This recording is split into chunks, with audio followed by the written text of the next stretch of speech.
Video کو like کریں، ہمارے چینل کو سبسکرائب کریں، بیل آئیکن ضرور پریس کریں اسلامی موضوعات پہ ہماری نیو ویڈیو سب سے پہلے دیکھنے کے لیے۔ یہ کہانی زاہد اور دیندار۔ بسم اللہ الرحمن الرحیم۔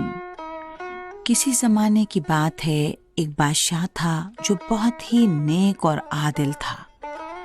اس کے ملک میں لوگ بڑے امن و سکون کے ساتھ زندگی بسر کر رہے تھے اور اپنے بادشاہ سے بھی راضی تھے۔ ایک دن ایسا ہوا کہ اتفاق سے بادشاہ کا چھوٹا بیٹا بیمار ہو گیا۔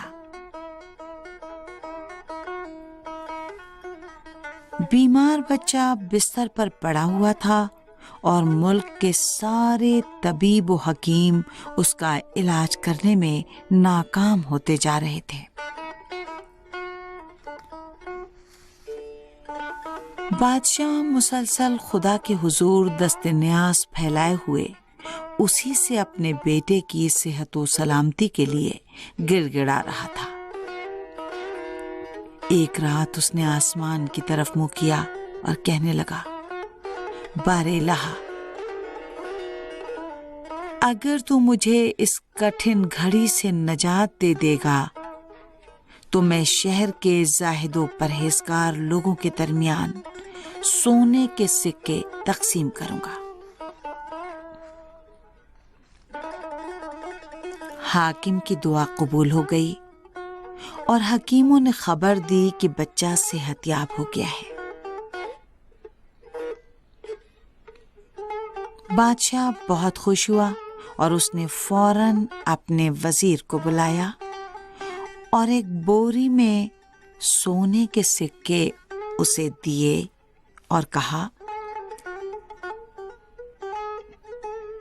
جاؤ اور شہر میں زاہد و پرہیزگار لوگوں کو ڈھونڈ کر یہ سکے ان کے درمیان تقسیم کر دو، لیکن اس بات کا خیال رکھنا کہ سکے صرف انہی لوگوں کو دینا جو واقعی پرہیزگار ہوں، نہ کہ ظاہری طور پر، کیونکہ میں نے اپنے مالک سے عہد کیا تھا کہ اگر وہ میری مشکل حل کر دے گا تو میں سونے کے سکے شہر کے زاہدوں میں تقسیم کروں گا، اور خدا کے فضل و کرم سے میری نظر پوری کرنے کا وقت آ گیا ہے۔ وزیر نے سونے کے سکوں سے بھری بوری اٹھائی اور زاہدوں کی جستجو میں نکل پڑا۔ اس گلی سے اس گلی، اس سڑک سے اس سڑک، اس بازار سے اس بازار، یہاں تک کہ گھر گھر پھرا اور پورا دن اسی گھومنے میں اور اسی جستجو میں گزر گیا۔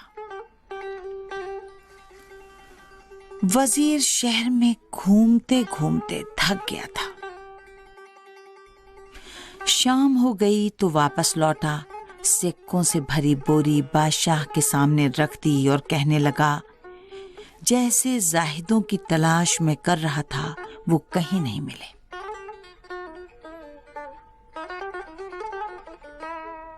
بادشاہ نے بڑے تعجب سے وزیر کو دیکھا اور کہا، میں سمجھا نہیں، یہ کیا ماجرا ہے؟ وزیر نے کہا، میں نے بہت جستجو کی، بہت ڈھونڈا، لیکن کوئی بھی زاہد نہیں ملا۔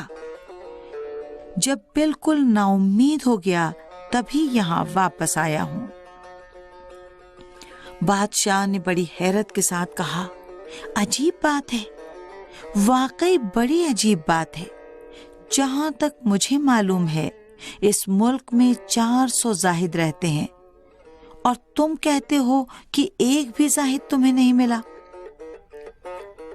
وزیر مسکرایا اور بولا، آپ ٹھیک کہتے ہیں، لیکن حقیقی زاہد کوئی نہیں ہے۔ جو حقیقی زاہد ہے وہ قبول نہیں کرتا، اور جو سکے لینا قبول کر لیتا ہے وہ زاہد نہیں ہے۔ اب آپ میری بات سمجھے؟ بادشاہ ہنس پڑا، اسے وزیر کی بات بہت پسند آئی تھی اس لیے اسے انعام و اکرام سے نوازا اور پھر اسے مخاطب کر کے کہنے لگا، اب میں متوجہ ہوا کہ عظیم ایرانی شاعر نے یہ شعر کیوں کہا ہے، زاہد کے درم گفت و دینار، زاہد تر از او کسی بے دستار، یعنی جو زاہد درم و دینار کی بات کرے تو کسی ایسے کو ڈھونڈو جو اس سے زیادہ زاہد و پرہیزگار ہو۔